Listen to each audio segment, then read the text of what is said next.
When a rich aunt tries to screw over her poor niece, Part 1/2. Aunt Vivian died last week, leaving me the majority of her estate. Sounds like a dream come true, right? Wrong. It turns out she was a master manipulator with a penchant for revenge.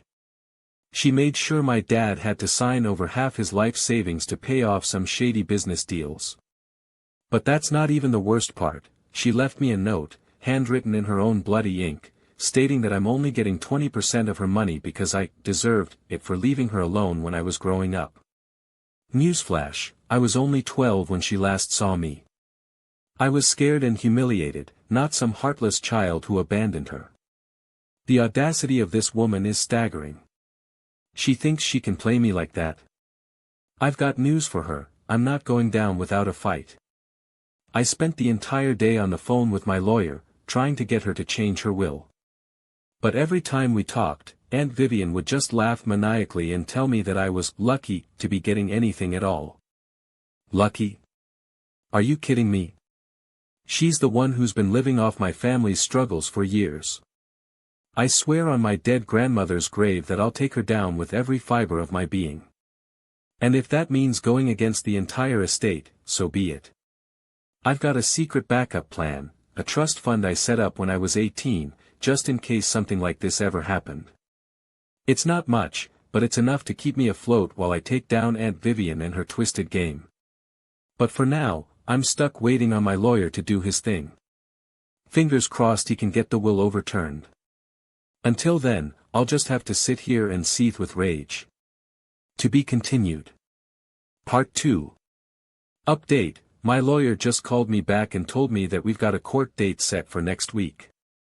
This is it, my chance to take down Aunt Vivian once and for all. I walked into the courtroom, feeling like I was on top of the world. The judge looked at me with a mix of curiosity and respect, clearly taken aback by my determination.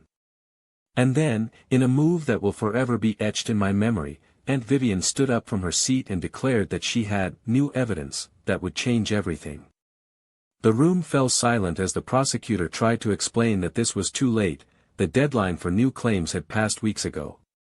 But Aunt Vivian just smiled and pulled out a small USB drive from her purse, claiming that it contained documents that proved I was indeed responsible for leaving her alone all those years ago. I felt like my world had been turned upside down. How could she? Hadn't I spent the last 20 years trying to make amends, to prove myself worthy of her love and respect? But then something strange happened. The prosecutor pulled out a file and started reading from it, revealing that Aunt Vivian had been secretly recording our every conversation for years. And what did she find? A deep-seated hatred towards me, fueled by her own childhood trauma. It turned out that my mom had told her that I was the reason she left, not because I was a bad kid, but because I was scared and didn't know how to handle her volatile behavior. Aunt Vivian's whole life, she'd been carrying around this toxic anger, fueled by her own insecurities. As the courtroom erupted in chaos, I felt a sense of satisfaction wash over me. Justice had finally been served.